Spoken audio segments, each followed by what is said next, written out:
Good play from Manchester City. Erling Haaland could save Onana. After a great 2022-23 season at Inter Milan and a particularly amazing performance in the UEFA Champions League final against Manchester City, Man United went and snatched up André Onana as a replacement for the departing David De Gea. Red Devils, and honestly, much of the entire football community, thought the former Ajax man was going to be very integral to the way Erik Ten Hag loved to play.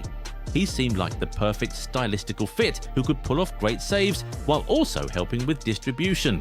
It certainly looked like he'd turn out to be worth the 50 million euros that was paid for him. Well, just 2 years later, the Cameroonian shot stopper is already out of the club. Obviously, it's not news that Onana has been rather underwhelming at United, but there's more to why the club did everything to offload him this summer, and that's what we're here to talk about. This is why Man United are getting rid of André Onana. So, it must first be said that United haven't yet sold Onana. He has only left on loan to Trabzonspor in the Turkish league. And it is also interesting to note that this is just a dry loan, no obligation or option to buy. But this, we believe, is part of a larger ploy to get the Cameroonian out of the club for good. We all know how Man United operate. Once they're done with you, they're done. If it means loaning you out multiple times until your contract runs out, they would do exactly that. Jadon Sancho is on his third straight loan spell, and Marcus Rashford is on his second, so Onana might still be loaned out again next year if no one comes to buy him.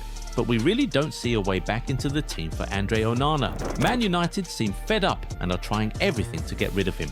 But why? Well, the most obvious reason is that there's an overload in his position.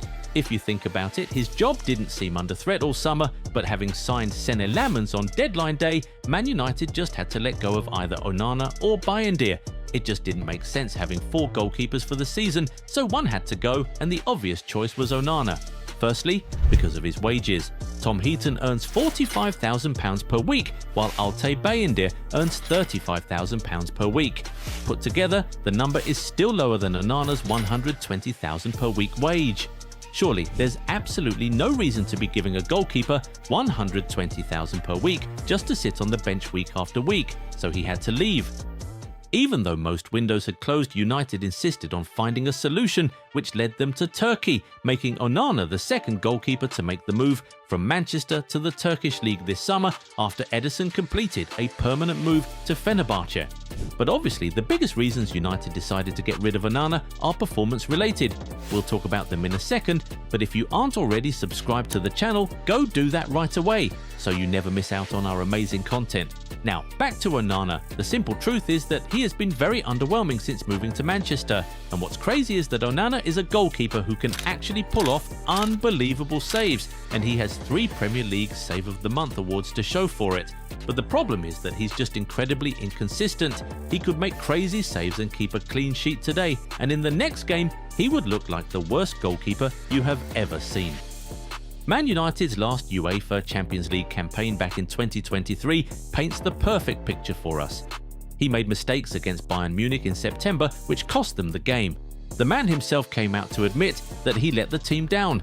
The following month, he helped United win their first Champions League game that season after pulling off an unbelievable penalty, saving the 97th minute of the game against Copenhagen. But then, guess what? In November, he basically gifted 2 goals to Galatasaray, which cost United 2 points in that game. Of his performance that night, the BBC said that André Onana produced a horror show to undermine much of United's good work. So, that was basically the story of André Onana at Man United. One day, he's a hero, the very next, he's a villain. With him, there were always highs and lows. The problem, though, was that the lows seemed to heavily outnumber the highs. Sometimes he just seems unable to make the simplest saves you expect from the average goalkeeper, and that can be very frustrating. But like that is not bad enough, he sprinkles some errors every now and then. Granted, the Man United defence has not been exactly great in the past couple years, which has often left the goalkeeper very exposed, but Onana seldom gave a good account of himself when he was called upon.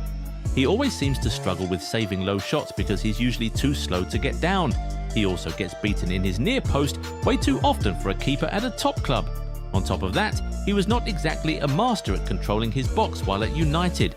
Last season, he stopped only 5.4% of crosses into the Man United box, which ranked him as low as the 33rd percentile when compared to other goalkeepers in Europe. He was also joint second for most errors leading to goal by goalkeepers in the Premier League last season. So essentially, you have a goalkeeper who can't make simple saves, can hardly catch a cross, and still costs the team by making errors that lead to goals. Yeah, that's the worst combo ever for a goalkeeper, especially one who plays for a big club. But sadly, it gets worse. You see, there are loads of keepers who are bang average at everything, but when it comes to penalties, they turn into absolute beasts. Well, Onana is not one of those guys. He's actually pretty bad at saving penalties as well. Yes, we mentioned earlier that he saved a vital penalty against Copenhagen in 2023. Well, that was just one of only 2 times the Cameroonian has ever saved a penalty in normal time for Manchester United. He faced 18 penalties as a Man United player. That's what? An 11% success rate. Nah, that's just horrible. If you include statistics from his previous clubs as well as the national team, that number moves only slightly to 14%, which is not great either. And in penalty shootouts, he's not any better. We saw his atrocious performance in the second round EFL Cup game against Grimsby Town this season. He saved just one of the 13 penalties played by semi-professional footballers, but what was even more frustrating was that he got a hand to about 5 of the penalties, but just wasn't strong enough to save them. It got fans really boiling. See, if he was great at everything else, maybe fans would have ignored how bad he is at penalties. I mean, Liverpool fans complain every time that Alisson is not the best at penalties, but he's amazing at shot stopping, is good at distribution, and is just an all-round incredible goalkeeper. So it's easy to forgive his average performances when it comes to saving penalties.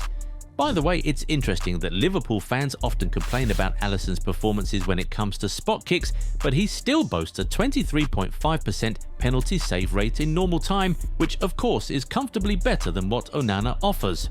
Finally, his attitude may have been a factor. André Onana is a very interesting guy.